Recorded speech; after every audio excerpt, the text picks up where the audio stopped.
Obviously, in any kind of mine, you can't be afraid of the dark because it's Oh no, yeah, it they is get pitch dark, dark yeah. in there. Yeah. My dad was always a catfish fisherman. They used to catfish back in the days, back, and that was back in the days when there was a lot more water What are around. you gonna do with that? He's like, I'm gonna take him home and eat him. I'm like, that's a gopher snake. I'm like, that's okay. Whatever. Maybe. Yeah, he got it home and he cooked it. He threw it on the grill and it was so tough. Figure out how I can share it aside from the videos and stuff, which I've enjoyed. And welcome to Two Side Outdoors. Hey guys, welcome to another episode. This is kind of one of those spur of the moment episodes, I guess you can say. But today I have my brother-in-law Emilio with us. Hello. So yeah, say hello, introduce yourself. Hello. My name's Emilio. I'm coming down from Arizona, California, Irvine. Coming down to Arizona just to go for the hunting season, do a little bit of dove season, and talk about what's going on. He just invited me to do a podcast, so I decided to hop on in. I'm like, you know what? Sounds pretty fun. Yeah, it's one of those spur of the moment podcasts. But yeah, so this morning we went out, did a little bit of attempted to dove hunt for the area that we were in. It was just a little scarce of doves, I guess you could say. Yeah, there was none. The first spot we went to, absolutely nothing. We saw a couple here and there. We missed our shots. Game warden or... Oh yeah, game warden showed up and he was just like, you guys might want to find a different spot. Yeah, he's like, this is the bad spot, dead spot, and if you get any complaints, you're going to have to move anyway. So, yeah. you know what? We packed up everything, took off, got a new spot, and... That other spot was pretty decent. Yeah. There was quite a few birds that we seen, and I got one. Yeah, and then Misty, she got like two of them. Yeah. I was missing all my shots. I don't know what was going on. Either the choke I had in my gun, so I switched it out, or I was just being off that day.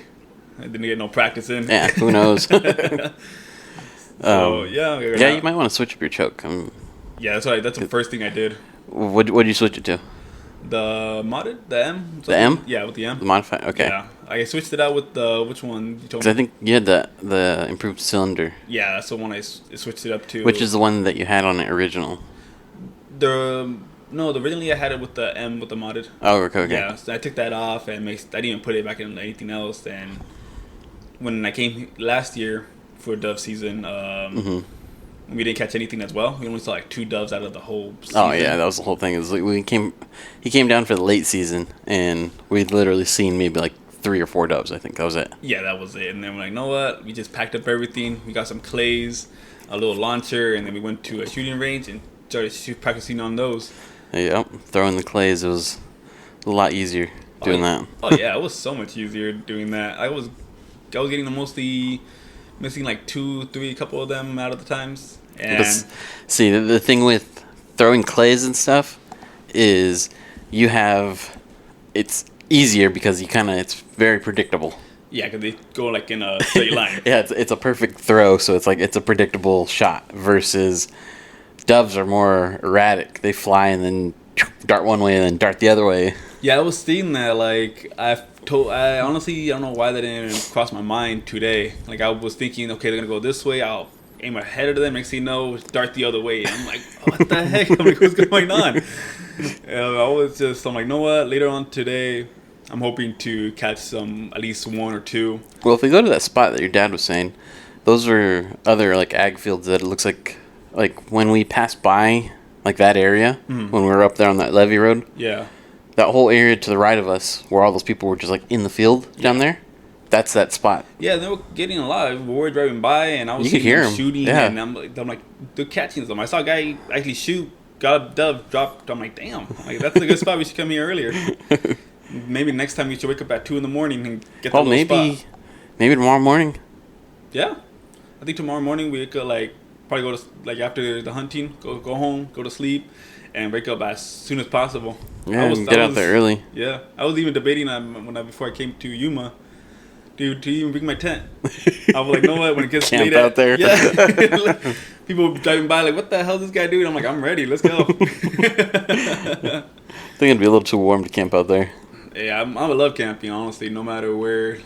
Even when I was a kid, when I used to live in Arizona, going out camping. I think it was during when it was like a little colder, a little warm. It's not too hot. Yeah, wintertime camping out here is nice. Yeah, it's like beautiful That's weather. for sure. Mm-hmm. But yeah, just Yeah, like me and my cousins in up in California, we tried to go do some camping trips. We did one last year, and didn't you guys go to like you said Convict Lake or something like that, or I think around Convict Lake, yeah. you guys went camping? I think there. Yeah, we set up a camping trip, and I was looking at throughout the 2 weeks. I was kind of thinking it's gonna be a bad day because I'm looking at the maps and I'm like, okay, it's good. But then I started looking at the weather reports. I'm like, hey guys, it's gonna rain that day. They're like, nah, it's good. It's not gonna get rain. We're good. We're fine. I'm like, are you sure? They're like, yeah, we're fine. I'm like, okay. So we all got our tent. We took off, went over there. you guys got rained on though, didn't you? Oh yeah, we did. Oh my god, we got there. It was beautiful. It was all sunny, no clouds in the sky. You're like, yeah, it's not gonna rain. Not gonna rain at all. And sure enough, later That's that night, funny. it started wind picking up, started raining, and we couldn't sleep. None of us slept at all. Like, Usually, we're sleeping like that in a tent in the rain. It's pretty peaceful and calming. it would, yeah. That's what I thought too. But the tent I got, I guess, was not waterproof. Ah. It was like we were sleeping and we just feel drops Drops hitting us through. head. I'm like, I was just Oh yeah, cold and you gotta wet. find those tents that have the waterproof rain fly. Yeah, I thought it was. I had to return. I'm like, know what? Hey, I might buy a new tent for the rainy season, but I'm keeping this tent because it's one of those foldable ones. Oh, okay. Yeah, you just pop it out of the thing, the little It's like just and Yeah. just throw it in. fold it, throw it out, and then it's already ready, set, go. Oh, cool. Those are pretty good. Yeah, I got it on Amazon for about I think $100. That's not bad. Not bad at all. for one of those kind. Yeah, That's but cool. if you're looking for one, I recommend going on Amazon, but just let you know it's not good for any any rain protection at all. But they want to do another camping trip. My buddy's setting it up. I don't know where we're at. We're still getting all the details going. Mm-hmm. But so far, he's like, I'm gonna get this month. I want to get a cabin. I know a good fishing spot. Well, I'll set everything up and give you all the details. So I don't know the details yet, but Oh yeah, because like I would want to go to like Big Bear ooh, that's a and nice place. and do some fishing up there, maybe camping.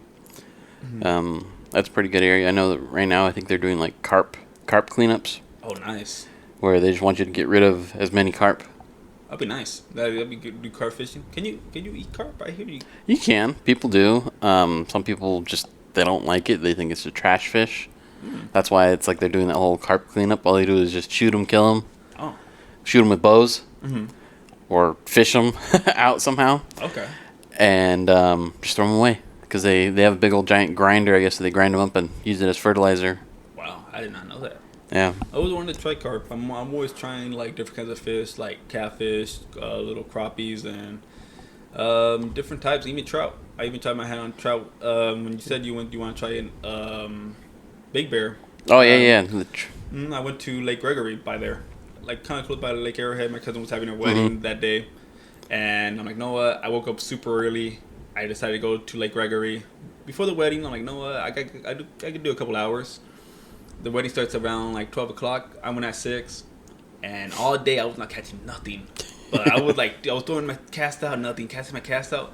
But there was this super old man. Oh my god, he was a godsend. Like he's like, let me see your reel, let me see your line, let me see everything. He started looking at it. This is wrong. This is wrong. This is wrong. I'm like, what? he like, let me fix it up for you. So he tied everything up, put a new weight on it. The leader line, he made that longer, and and I threw it out. Nothing still. I'm like, damn. I'm like, well, he told me I'll do all this stuff, and I'm still not catching shit.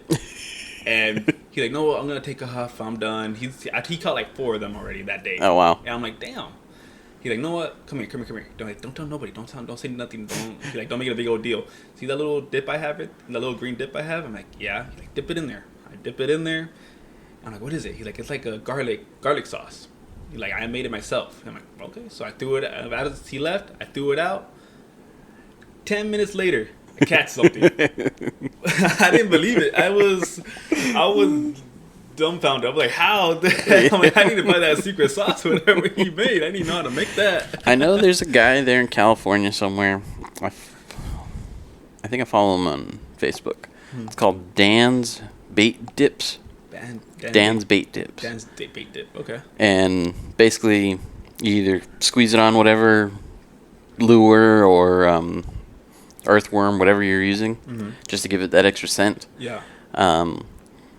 And basically, it's like very similar because like they have it for trout, they have it for bass, other panfish. I don't know if they have anything for catfish, but it's just mainly like other fish like that. Okay. And basically, same thing. It's just like a scent attractant that you dip it, toss it out, and they say you catch stuff. Yeah, I'm surprised it works. I never even heard of it like until that day, and when I saw how it works like so fast, it amazed me. I was still trying to wonder. I'm like, can fish smell that stuff, or how the hell do they? I'm like, how the heck do they smell that? So fish have little like receptors all along their body. Like I don't know if you've ever looked at a shark or heard how people talk about sharks, how they have a line that goes along like it's a center line that goes down their body. Okay. That has a whole bunch of little receptors on it that pick up scent, electricity, certain things like that within the water. So most fish have things like that because it's not just like, yeah, they have little kind of like a nose or something. I don't know if they have actual like nose holes or anything to smell really, but they pick up scent.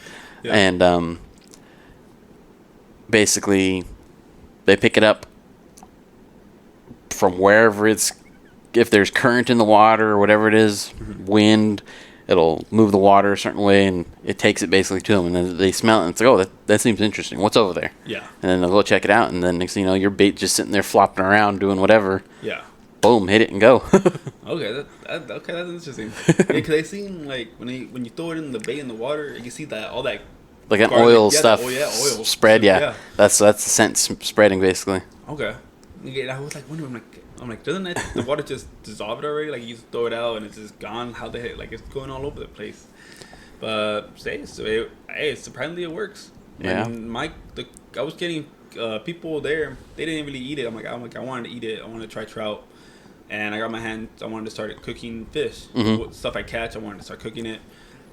Like the first thing I ever cooked up was like a little bluegill. Oh yeah, the bluegills are nice. I went to a little lake and I was trying my hand on fishing. Haven't been fishing for a while. By doing everything by myself, so beginner. And I threw it out, nothing. Threw it out, nothing. And I was going.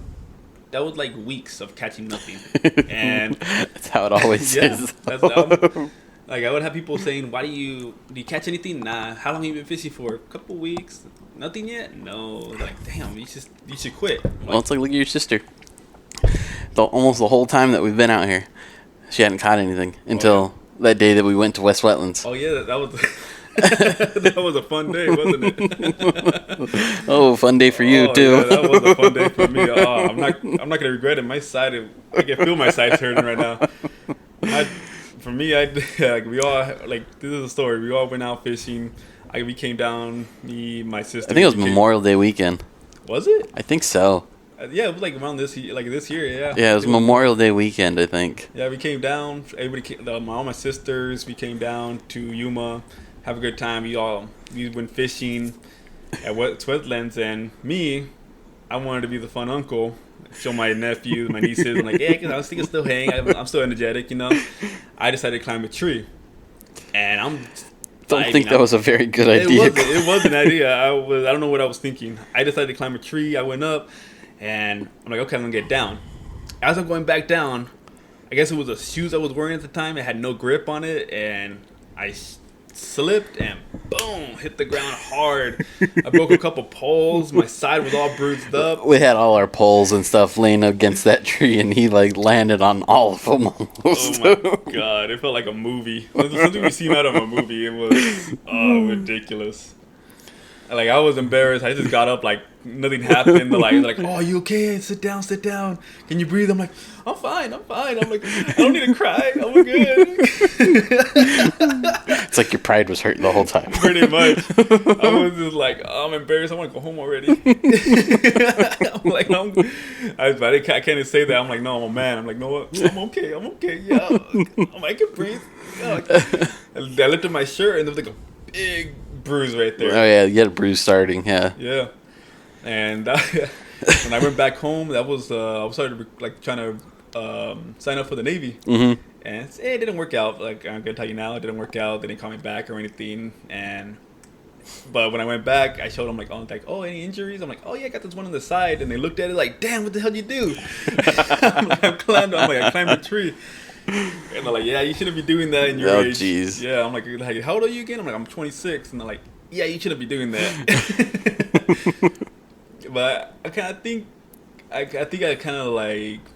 it was a bad thing that I fell off a tree, but then it was a good thing, honestly, because it kind of gave me the motivation to start hitting the gym again. Because when I noticed, it's like you noticing that as you get older, whatever it is, it's like you don't have the strength to do certain things anymore, and then it's like, well, maybe I should start doing something to get that strength back. Yeah, and it does. And honestly, I was like, you know what? I'm getting older. I'm not as fit as I used to. Like, I think, like, when I was younger, I could take out the whole world. Like, okay, do this, I'm going to do that. And if I got hurt, I could jump right back up and keep on going. But now I'm like, no, you know what? I am slowing down. I am 26. I'm getting older. And I'm like, you know what? I'm going to start hitting the gym again. And even after not getting into the Navy, and because they said I was too big, I was too fat. And I'm like, you know what? It's time to make a change. I got to do it. So after work, I have a bag ready to go, my protein shakes and my pre-workout. I'll go after work, hit the gym at 24-hour fitness, and go there for 2 hours, 3 hours. And not bad. Yeah. At first, in the beginning, I was super weak. I couldn't lift anything. I was embarrassed. I'm like, no, I don't want to be here no more. I'm like, everybody's lifting. I feel like people are judging me. Even high schoolers are lifting more than me. I'm like, damn, they're lifting heavier than me. I'm like, damn, I was embarrassed. But I'm like, you know what? I'm gonna stay consistent. I stay consistent, and now it's not much, but I can finally do a plate for bench press. That's pretty good. Yeah, I guess I did a couple reps on that the other week, and I've been feeling better.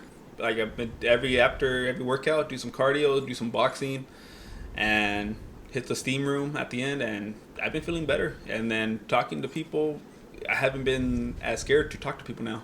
And meeting new people at the gym as well. It's like, honestly, it's all like, it's cool people and stuff. Yeah, like this guy this guy taught me how to cook some salmon.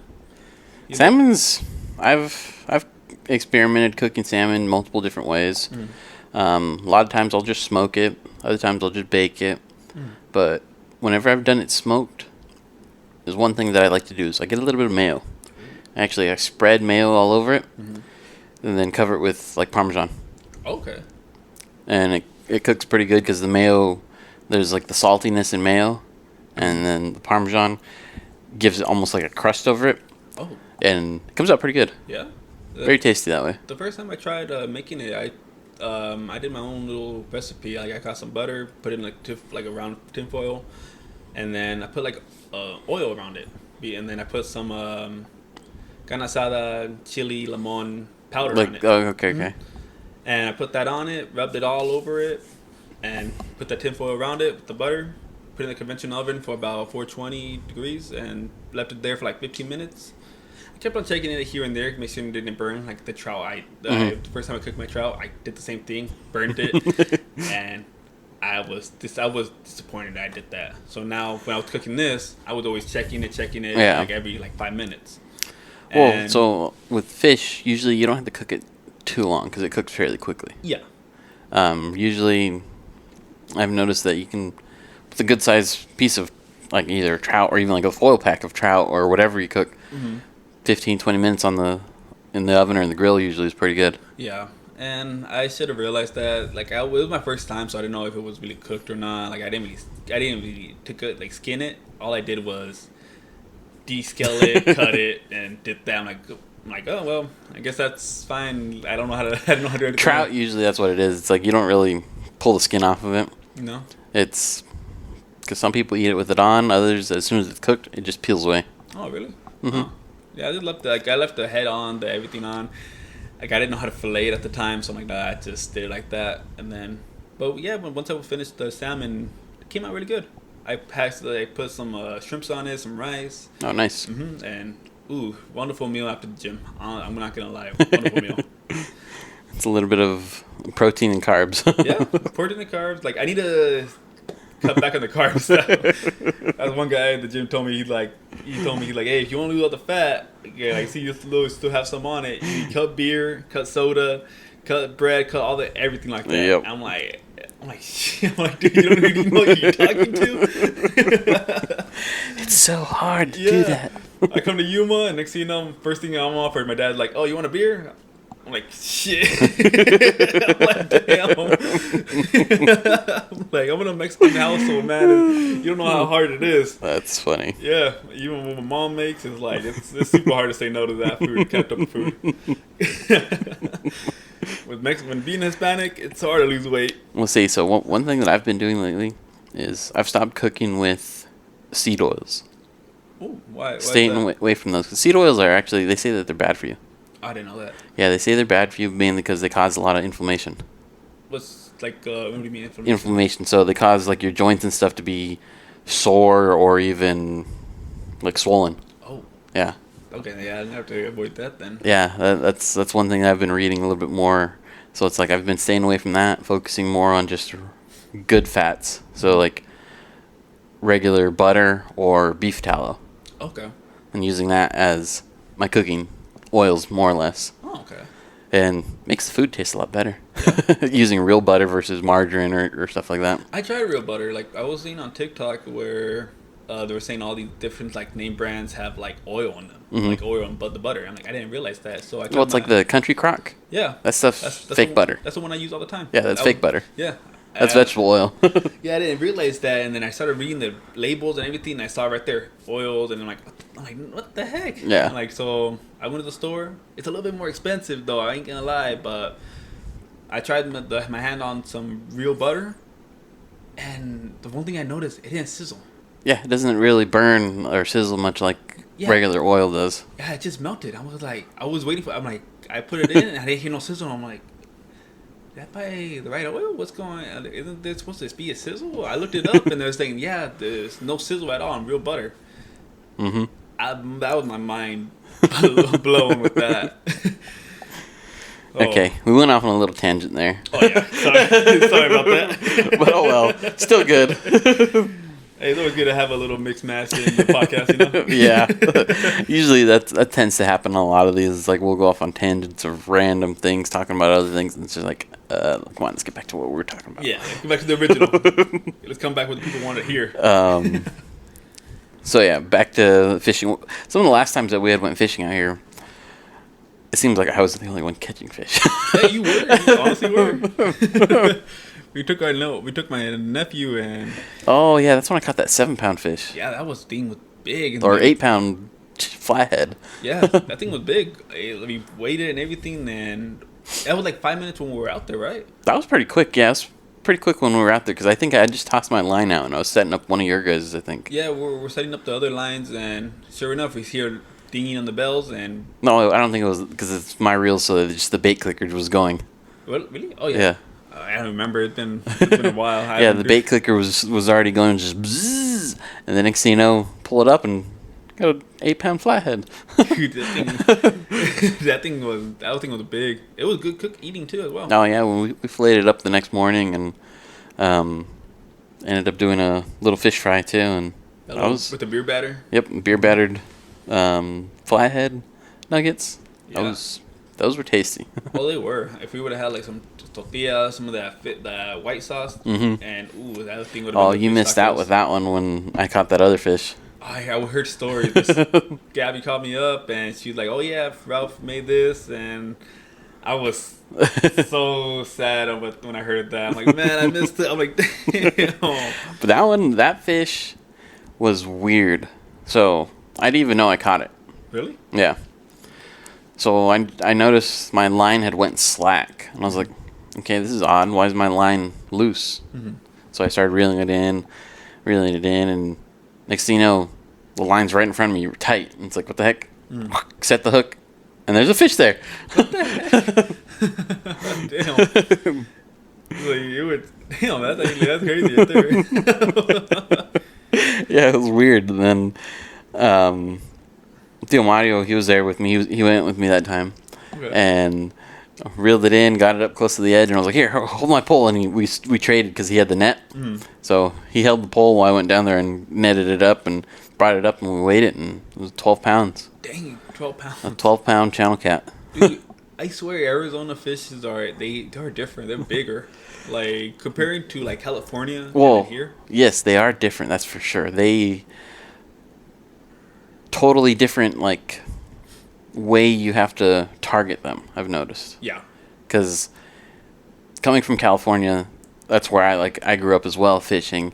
Out there, you'd use certain things, whatever it is here and there. Okay, you catch fish like that. Yeah. Try and use that out here. It doesn't work. Yeah, that's what I noticed too. Like when I was younger and used to live in Arizona, I had like how we switched. Like when I used to live here, I just threw out a worm, caught a catfish. Threw out a worm again, Caught something else. something else. It was like it was something different. And then try that same trick over there. It don't work. It doesn't work. You know? You had to use like these lures and stuff like that, and it's a whole different game. Yeah, it's like California. There was this. I don't remember who made it, what company makes it, but it was a squeeze tube of stink bait for catfish, and the scent or whatever it was dead shad. Oh. And you'd use them with like those little bait tubes with the treble hook and like a sponge, and you'd squeeze that stuff into the tube just so it would like slowly like leak out and give off scent. Yeah. I used to use that out there fishing for catfish, and it would work all the time. Okay. Out here trying stink bait, it's very hit or miss. Yeah. Because they're probably not used to it. A lot of people don't really use it, do they? So out here there is a brand that's locally out of Phoenix. It's called Striker Fish Baits or Striker Bait Dip Bait or Striker Punch Bait is actually what it's called. Striker Punch Bait. And there's different scents. You have, I think there's cheese, there's blood, garlic, and then like a secret one, whatever it is. So I think it's like a mix of all of them. Okay. Oh, and then there's like gizzard. Gizzard. Yeah, and anchovy, I believe, as well. And so they have all the flavors. Yeah, they have a lot yeah. of different flavors of it, yeah. So far, I've had luck with the garlic, the gizzard, and that's about it. Dang.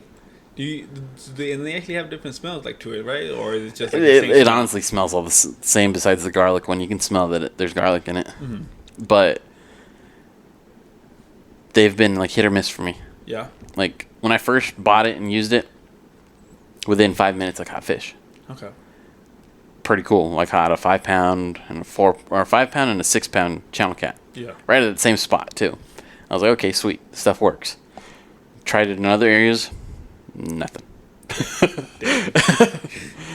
So it is a very hit and miss then. Yeah. Dang, so it's like that in California when like Gregory using that stink bait, throwing it out. Well, see, that's what I'm wondering is like, say, if you were to take a jar of that stink bait from here and try it out there, would it work? would it work? Yeah. That's true. It's like Because those fish wouldn't be used to it because not that many people probably have taken it out there Yeah. and used it. so yeah, It might be something new that they might like. That's true. And like over there it's like a lot of people use like lures, like metal baits and stuff like that, and that sometimes it works for them. And then sometimes we go to a new spot, you throw a metal bait or something like that, it doesn't work. And then sometimes you gotta use an actual like worm or something to catch something. So it's all different.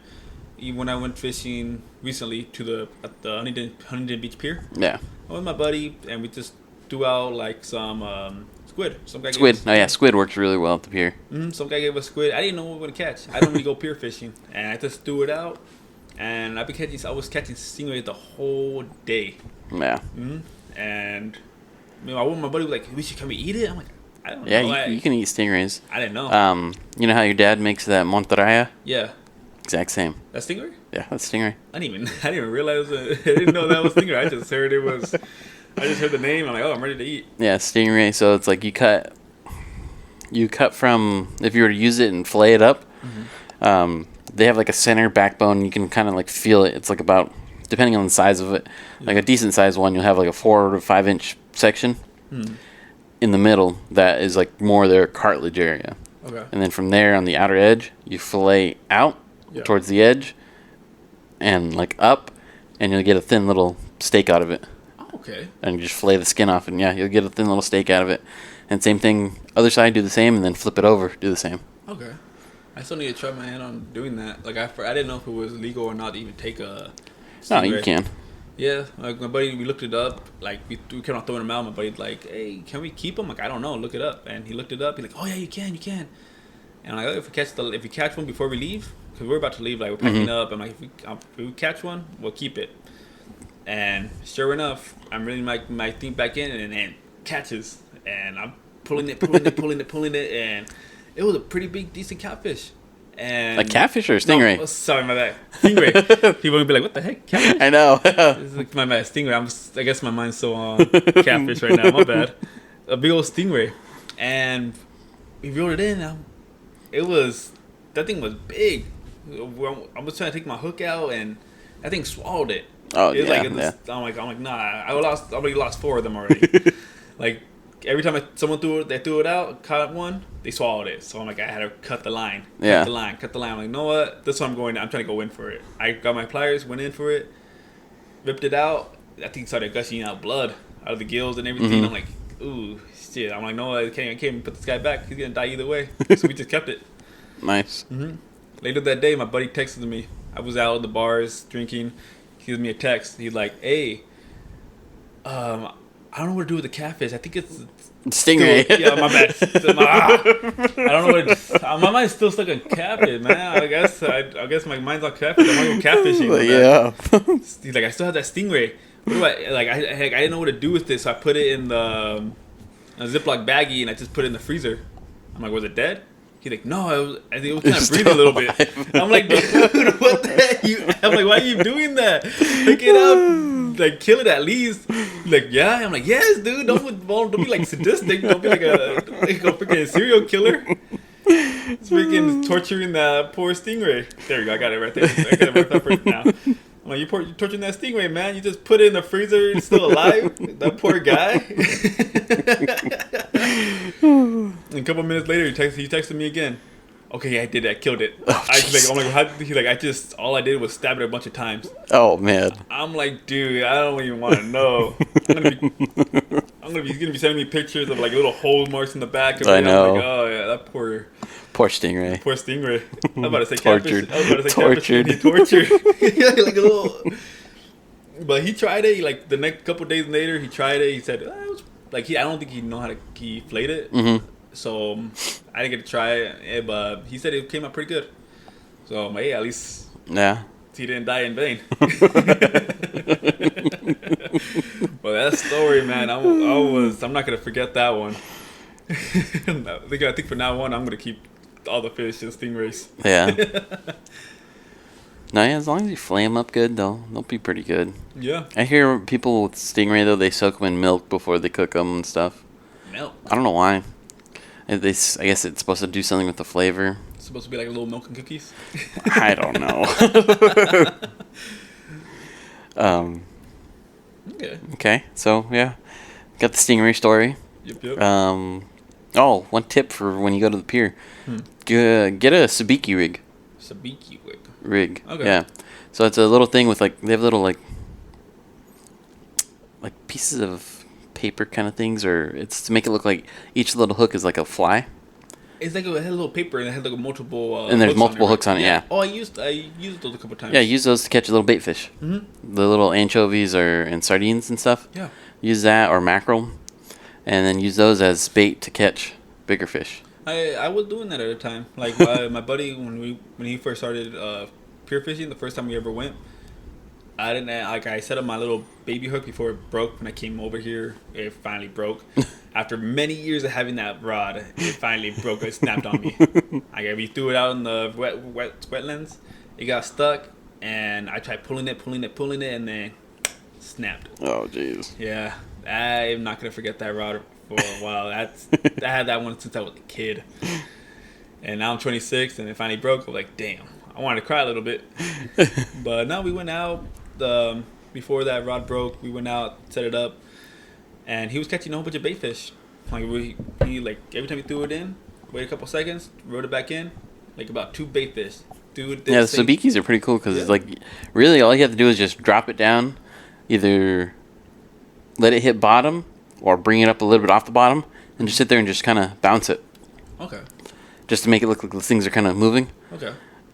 And then next thing you know, you go a couple little bites and just pull it up and you have like 3 or 4 fish on there. Yeah, that's the one thing that was surprising. Like I even saw like some Asian people like they like to use that to catch bait fish. Mm-hmm. Well, a lot of times I think they actually eat all those fish. Well, really? Yeah. Damn. Yeah, because I saw when I went there, like there'd be like buckets and buckets full of them, and then I guess those guys would be out there all day since the morning now, and they just throw it in. And I remember one time going fishing, I didn't have no bait. I'm like, hey, can I get some bait? He was hesitant. I'm like, I'll give you all the fish I catch. Oh yeah, here. And I kept on throwing it in, caught a fish. I'm like, hey, here's a fish. He's like, oh, you want more bait? You want more bait? And I was basically working free labor for them. But I had a good time. At that time I was not really cooking the fish. I'm not keeping it. So like, I had a good time either way. Yeah. Like I'm like, hey, he's happy. I'm happy. We're all happy. Yeah, that's one of the things I like enjoying about fishing. Like you just throw out your rod. If you don't catch anything, It's still a good day. Yeah, you're relaxing. You just clear your mind. Mm-hmm. It's still a good day, whether you catch anything or not. Yeah. But it's just the bonus if you catch something. Oh, it's honestly a bonus, yeah. Well, and even like with the dove hunting too, it's like it's a bonus getting some birds. It's just fun just going out trying though. Yeah, like I say, you could try everything once. You know, when I first started dove hunting, I didn't like it at all because I went with my dad when I was very young, and he went with his buddies. I was tired. I wanted to go to sleep. I'm like, I don't want to be here. I'm not doing nothing. I'm not even shooting. But every time they caught a dove, I was the one having to pluck the feathers, get the breast out, and I wanted to throw up a little bit. I was so disgusted. Traumatized as a kid having to field dress a bird. Yeah, I was like, oh, why am I doing this? And honestly, though, I remember one time there was this kid. It's like, it builds character. Yeah, it does. It does, honestly.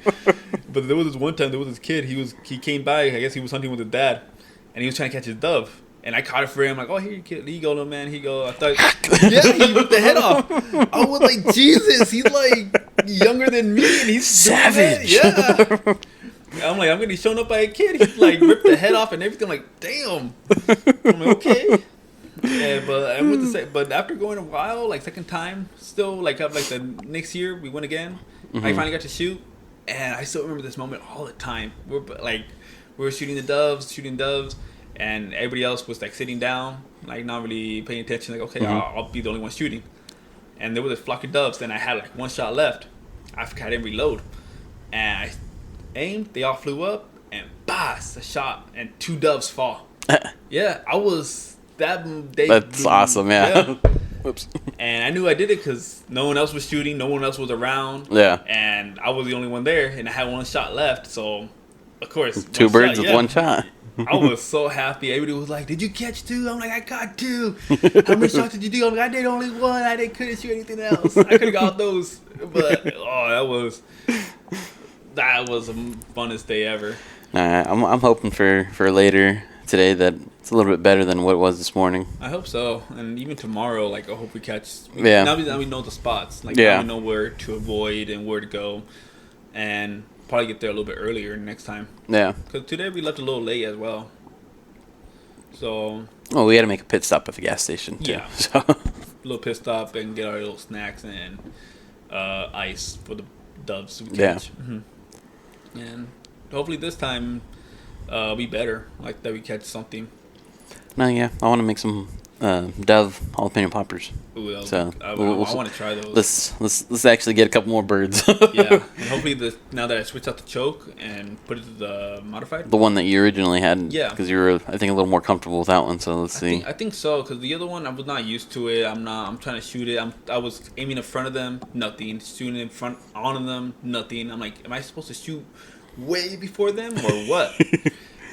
Well, when you're shooting though, are you giving them too much of a lead, or are you leading them just enough, and it's just not making contact?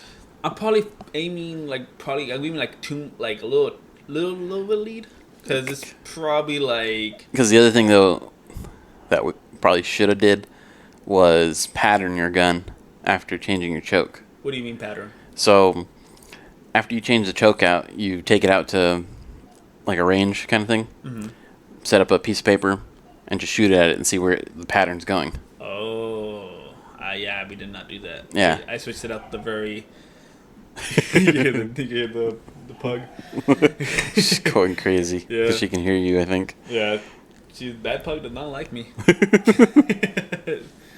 But yeah, like I think we should have done that because the first time I started using it was I'm so used to it. I never switched up the choke before, and yesterday was the day I switched it out. Yeah.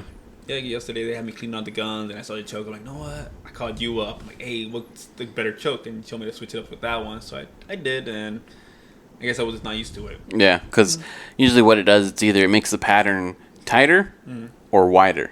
Yeah.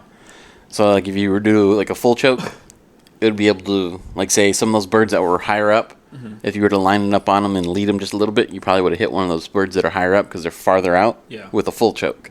Oh. And then as you basically go the opposite way, I think it's cylinder. What was it? Because I remember they told us when I took my hunter safety class, they told us like there was a certain word for the different chokes. Okay. I don't I don't remember the whole abbreviation of what they said it was. You getting the brave for it right now? But yeah, they have because it's the cylinder, improved cylinder, modified, and then full. Okay.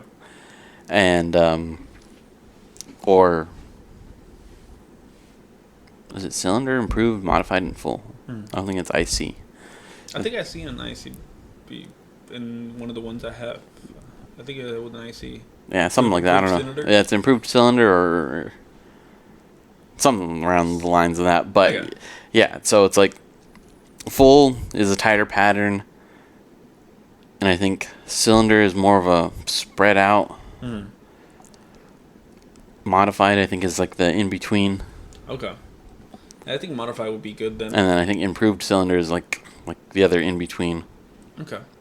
Then I think modified would be better then. I will try that one, but probably want to go back to California or maybe later we could probably go out to the range and put a piece of paper and shoot it and see which ones will work. Yeah. Because I didn't try. I never tried them out yet. I didn't really know what a choke did.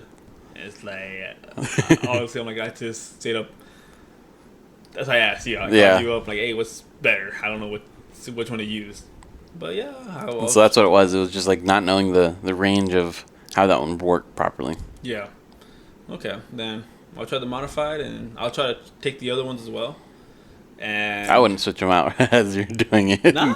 No, Why just not? stick with the one that you're already comfortable with and do that. I wouldn't switch it up. Not mid game. Yeah. Nah. Okay, you're right. But I'm surprised how easy it is to switch it up though. Like, Yeah, it's just you just unscrew and screw them back in. Yeah, they gave me like a little. I forgot. Like I was looking for a tool yesterday. Yeah, it's like a little tool to grab those notches that it has. And I didn't know I had it for the longest time. I thought it was for something else. So I'm like, oh, it's probably for some other part of the gun. And then Missy was telling me that they should give you a tool. So I looked in the little bag I got when they came with the box, and sure enough, the little tool right there. And I'm like, how did I not know about this? All I was using was the butter knife, a knife, trying to take it out the whole time, and finally, there the whole time, staring me right in the face. I'm like, damn. That's funny. Yeah. But yeah, I guess hopefully, now that I switched to the modified, that one I'm used to, better shooting. Hopefully. I'm hoping to catch at least a couple of them. Yeah, we'll see. Going out in a few hours from now. Yeah, we should be. I guess they want to leave around like 5 o'clock. I think that's what your dad said. Yeah, so 3 more hours, and everybody's taking a nap right now. They're all exhausted. Well, everybody all ate menudo and stuff too, though, didn't they? Yeah, I ate myself some menudo as well, and I'm not even tired. I'm still hyped up, ready to go again.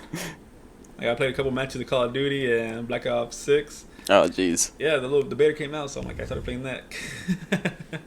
I'm excited. I'm using the shotgun, getting ready to use it for the next hunting trip. That's one thing I want to pick myself up is a 12 gauge.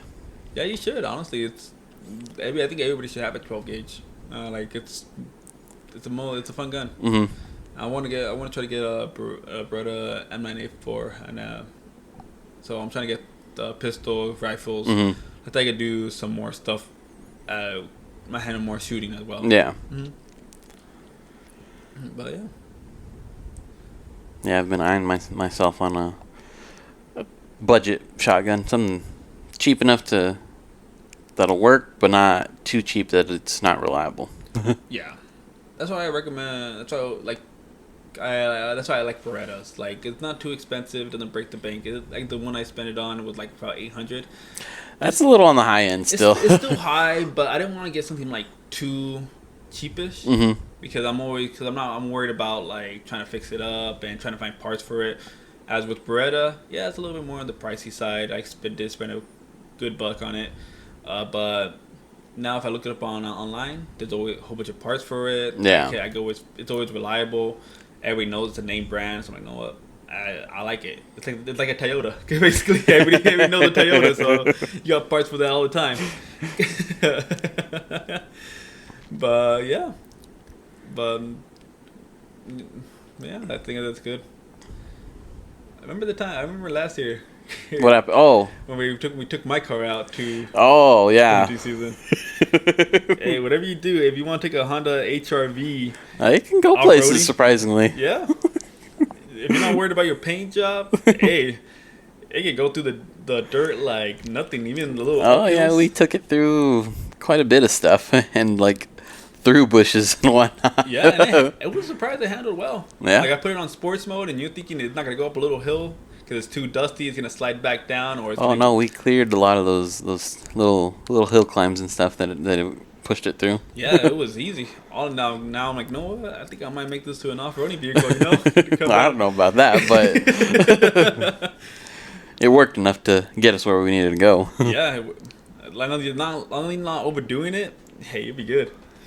So, hey, all the little scratches are still there, and I'm always getting remembered about those. It's like good memories. Like yeah, thinking like, true. I went out, we did some dove hunting, we didn't catch nothing, but I still had a good time. Like like someone like someone asked me about that. Like, what happened? Why'd you get a scratch? Did someone scratch like key your car? I'm like, nah, I got that myself when I went to Arizona. I took it off roading. Well, that's like on my Ranger.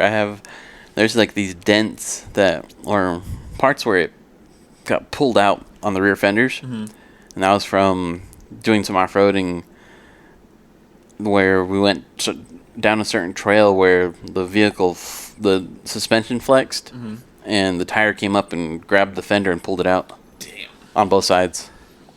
Damn, so that one got really messed up then. No, it's just little pieces that just bent out, so it wasn't really that bad. Oh, okay. But it's just like, oh, okay, cool. I know my truck can flex that much now. I really want an off-roading vehicle like that. That sounds pretty fun, like to do that stuff like that.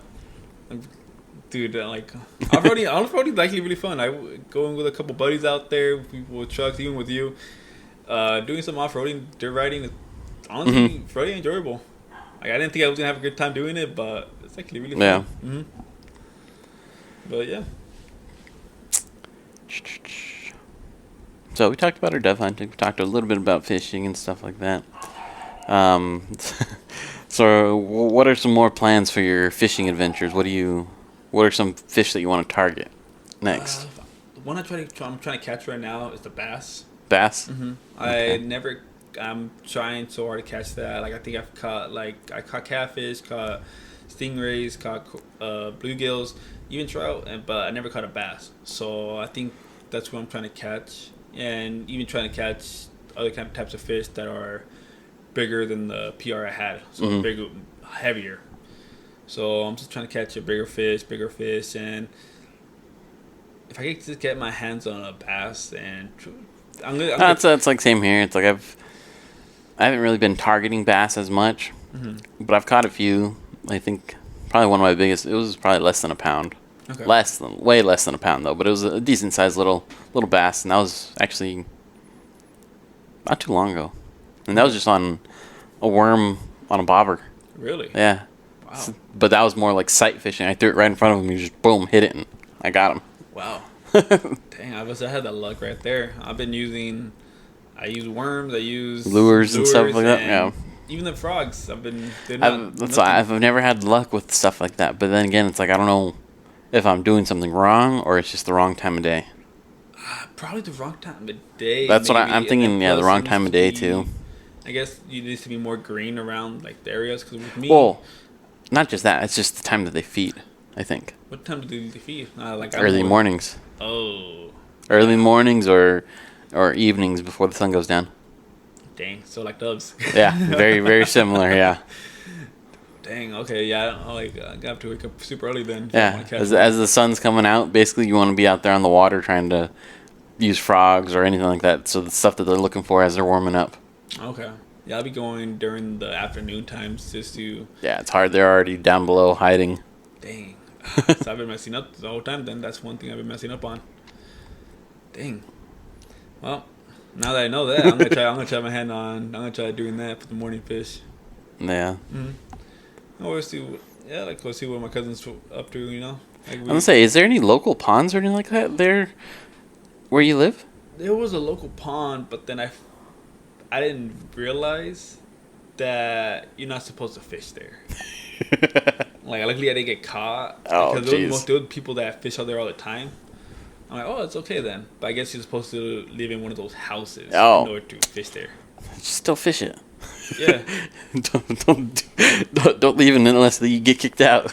Yeah, and like one person, they were fishing, and they're like, "Do you live around here?" I'm like, I lied. I'm like, "Oh yeah, I live here." They're like, "Oh, where at?" I'm like, "Oh, couple blocks down." Like, "Oh, cool. Hopefully see you around again." I'm like, "Yeah." And I'm like, "Oh crap, I'm gonna get kicked out," because there was like a little sign saying you must be a resident to fish here. I'm like, "Oh, I'm gonna get kicked out." Well, that's how it is in like some of the areas over there, in like Temecula and whatnot. There's some of the local community ponds or lakes that they call them. But it's like, in order to fish there, you have to be a resident. Yeah, but I wanted to go to Irvine Lake one day because by my house, it's like about 15-20 minute drive to Irvine Lake, and I hear it's really nice. Like, I think I've been there before. yeah, Is it at the park, Irvine Park?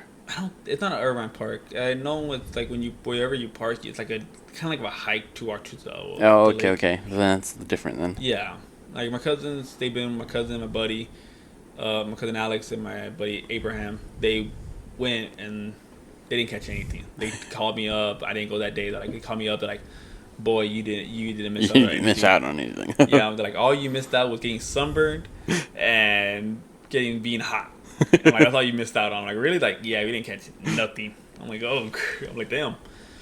And A lot of times, though, it comes down to the time of day and your choices of bait. yeah, and even but with fishing, that's true. Like, yeah, depending on what you use and everything, and then on line, I hear like line as well, right?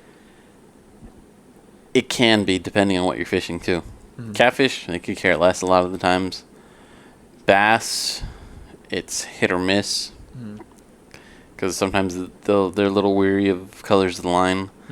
Trout, for sure, you need something very clear and visible so they don't see it. Yeah. Bluegill, they can care less. Yeah, they go for anything. Yeah. Sometimes they even go just for the hook. Those guys are a weird creature right there. Yeah. Trying to think what else. Kind of. No, it's usually some of the factors. Oh, besides like moon phases, there's certain times where I've gone out. It'll be it's not a full moon, but you can see the moon and it's bright. Fishing sucks. Really? Yeah. Damn. Why is that? Because it's more light now. No clue, but moon phases, I don't know how it actually works exactly, but either a full moon or whenever it's just high in the sky and just bright, the fishing sucks. It's probably When there's no moon, I've noticed the fishing tends to be a little bit better. okay. I think it has to do. I remember back in Memorial Day when we took Liam out to fishing. He was trying to send the light to the water. He said, "Don't do it because." Well, that's different. Really? Yeah, that's different. Just because that right there, they see the movement, think it's something, so they take off. Okay. Oh, okay. So I thought it was basically the same thing. Then. No. No, because you think about it, the moon's shining the whole time, so why would they? Why would they get freaked out? Yeah. Yeah. Okay, that makes sense. I'm just. Yeah, because like even on days that I've gone out like that, I was still able to catch bait, Okay. but I wasn't able to catch a larger fish. Yeah. Okay. Well, I'm still trying my hand on fishing. I'm still I'm still, I guess I'm still a beginner, so I'm still trying to learn all the tips and tricks. Even trying to tie some knots, like trying to figure out different ways and different techniques to even do it. Well, some of the knots and stuff, I know there's some that are like fisherman's knots, Palomar knots, a Snell knot. So far, I've used the Snell knot on a lot of my larger hooks and stuff that I use. Those work pretty well. I always forget how to tie them though, so I have to look it up almost every time. Yeah. But they're pretty good. Palomar knot is one that the first knot that I learned how to do as a kid. That one's pretty good too. Okay. Dang. What kind of fish do you mostly enjoy the fishing though? Like, what are your go-tos? Why you just go for anything?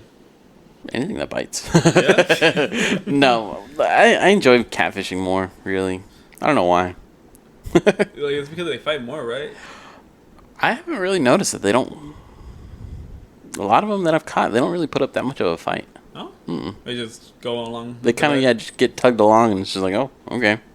The ones that I know that I've seen that put up a little more of a fight are either like tilapia when I've caught those, or like the bluegills. Dang. I know trout's a good fight as well. And Well, no, I'm lying. Some of the catfish that whenever I day fish for catfish for channel cats, those guys put up a fight. Yeah? Yeah. Okay. Oh, damn. Yeah, it's a little different from the nighttime fishing of them. Yeah, the daytime, they're a little more crazy. Damn, okay. Because I noticed that at West Wetlands, when it was me and Robbie, we went fishing there, and I think we pulled out like 15, 20 fish, I think, that day. Wow. You could only keep, I think, like 2 or 4 or something like that. We didn't keep any. We were just catching and releasing. Okay. But we pulled out probably like 15 to 20 fish. Damn, so they Each. They were fighting that day then. They were biting. Well, I think it was just our baits that we were using. I was using pieces of chicken liver and like I think it was striker stink bait or the magic, the primo blood bait or whatever it is. Okay. And I started actually experimenting. I got that and I was mixing it with striker, making like a weird concoction. And this stuff was working. Yeah. You gotta teach me how to make that then. Because if it was working for you, I gotta try that in California and see.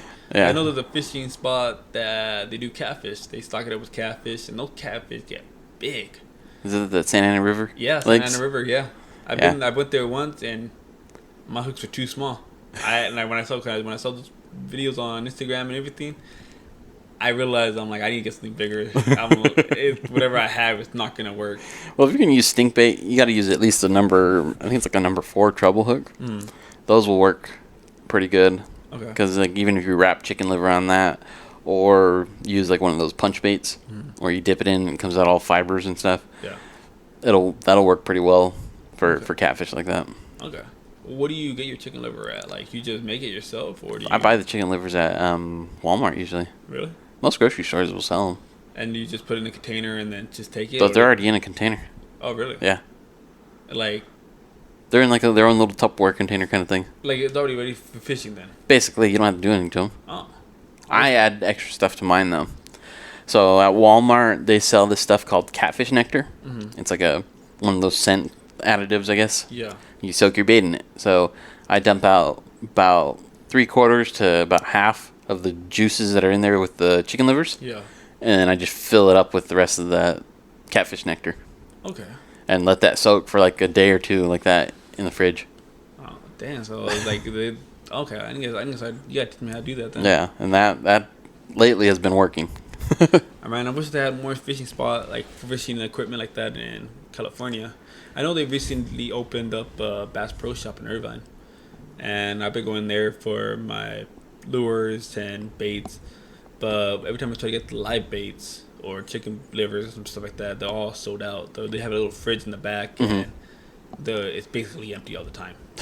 Like, you can't catch anything in there.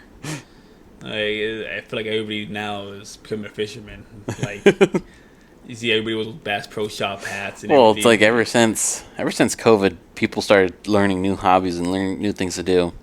And that's when you started seeing a whole bunch of new people learn the hard way that, oh, you need a license to fish. Oh, you need a license to hunt. Yeah. Oh, you need this and this to get a gun. Oh, I thought it was easy. Yeah, like I think after COVID, everybody like started realizing and waking up to like doing new things, and a lot. I guess people chose fishing and hunting to do a lot more outdoors people now. Yeah. And it's crazy to realize that even people going to the gym, a lot of people going to the gym now, and it used to be super empty after COVID, super busy. Yeah. But yeah, hey, as long as people are learning new things, I think it's better for the whole world, to be honest. No, yeah. People learn new skills and stuff like that. It's helpful for everyone. Yeah, and now that more people are like posting videos on like Instagram and stuff like that, and little influencers are posting that stuff, it gives more people involved to try that as a new hobby. Like I even talked to some people who are who are interested, like even going out to like, oh, you fish? I'm like, yeah. Like, oh, I always want to try. I always want to go fishing. And I would invite them. I'm like, hey, whenever I go, come by I'll invite you. And they'll come by with me. And sometimes they're like, oh, it's too boring for me. I don't like it. I didn't catch anything. Yeah. Or sometimes they're like, we don't, even though we catch one thing, and they're like, oh, I love it so much. And it mostly depends, like how they enjoy it. Well, that was like, so recently I took Ryan out, and he didn't really know too much about it and whatnot. I took him out, and he's the only one who caught fish. Wow. He caught a channel cat and a flathead in the same night, back to back, basically. Wow. Just boom, boom. Caught one, tossed it back in because we didn't want to fillet him that night or that morning. Yeah. And then as soon as he tossed his fish back in, or the bait back in, within a few minutes, boom, the other fish hit. Wow. Yeah, like I guess people get like depending. Oh, he got so hooked and stuff. He was like, "Oh, I want to get the pole that I was using that you let me use." I ended up selling it to him. Damn, that's really good. That's awesome. Yeah, it just depends on how people like it. Like, honestly, people are different. Like for me, I just enjoy going out, enjoying nature, and just listening to the outdoors and fishing. Yeah. And sometimes people just want to catch something. So it mostly depends on the person. Yeah. Because I know it's like there's been times where it's like even at West Wetlands, I'll see people there and they're like, "Oh, what are you using as bait?" Because I see you pulling stuff out left and right. I'm like, "Here." Yeah, here, take this. You need it. Try this. And then next thing you know, boom, they catch a few fish and it's like, "Oh, cool." I helped them out a little bit. Hey, it's always good at helping the fishermen, even some of the new. Yeah, there was like another story. There was a time, I don't know if I had told this before on the podcast or not, but there was a time where it was one of the tournament. I think it was last year or the early spring tournament. I'm not too sure. I had some bluegills and stuff as bait that I was using as live bait. There was these guys that came from, I think they were like San Luis or Somerton area. And they'd been fishing all day and stuff, and they hadn't caught anything all day. Damn. And this was already 6, maybe 7 o'clock at night. And they're sitting there just trying to catch something. And I was like, "Hey, you guys want to use a live fish as bait?" He's like, "Sure." Went over there, grabbed one of the little bluegills that I had, gave it to him. He threw it on the hook. He tossed it out there. Probably within 20 minutes, 30 minutes that I was sitting there talking to him, he pulls out a nice little 3-pound flathead. Wow. Dang. So you're helping everybody out then. Yeah, it was pretty cool because it's like the whole day they hadn't caught anything. And then for me to just give them that little live bait and next thing you know they catch a fish. Pretty good feeling there. I'm pretty sure. I bet it was. Didn't you? I'm pretty sure. I remember you telling me the tournaments, about the tournaments. So there's a tournament this next weekend. Oh, next weekend. Yeah. That's when I was gonna come by, but I heard everybody's coming by this weekend. So I'm like, oh, I'll come this weekend then. But yeah, the tournament is at the end of the week. So Friday there's a meet and greet at Brewers Avenue B location. Okay. I think it starts at 7. So it'll just be pre-tournament talk and stuff like that. And then that Saturday, I think it starts at 12. Okay. I think. That Saturday till the next morning, Sunday morning, is the tournament. Okay. Are you gonna join? Yeah, I'm probably gonna fish it. I just don't know where I'm gonna fish yet. So you can fish in different spots or a certain spot? It's most Yuma waters. Yuma waters. Yeah. So how do they know? Like, how do they work? So you can fish in any kind of types of water you want it, or? Basically, so it's like you can fish a canal, if you want to try the ponds, you can try the ponds, but you'll probably get some small fish. Okay. I believe the All-American Canal, the Colorado River, and some of the lakes that are close by, if they hold decent-sized fish. Okay. And then what do you guys meet up at the end? Like the same brewers or? No, so all the stuff for submitting is all via video. Oh. Okay. So you send the guy a text or a message with the keyword that he gives you for the weigh-in of each fish. Okay. And make sure that your your scale reads out properly of the weight, and then you make sure that you say the keyword. Okay. But how do people avoid cheating? Because I'm pretty sure they'll have like people like come with them and they're like, oh, I'll give you all of my fish, and then you could weigh them. That is more of I guess, an honor system. Honor system. Then? Yeah. Okay. Well. Well. But usually it's pretty hard to not, or like to catch a large fish like that in general. Yeah. So I don't know if anybody would be really, oh, here, use this fish. Okay. That's true. That's true. Have you all the tournaments that have been happening? Have you ever won one yet, or? I won the smallest fish one year. Oh, nice. That was a 1.1 pound flathead. Wow. Yeah. So it was like going by weight or the smallest? Well, that was the smallest weight. Oh, okay. Yeah. So you were okay. I was like thinking you're like the only one that caught anything, and they're like, oh well, the 1.1. No, yeah, I got it for the smallest fish one year. Oh, nice. And I won. What did I win? I won a mosquito repeller. It's a thermocell mosquito repeller. Okay. And I think some fish fry. Oh, nice. Hey, it sounds like you won, at least you won something. You know? That's awesome. Yeah, so that was pretty cool. Well, but yeah, so I guess we'll wrap it up. And yeah, so I guess tight lines, everybody, and I hope you enjoy the podcast. bye. See ya.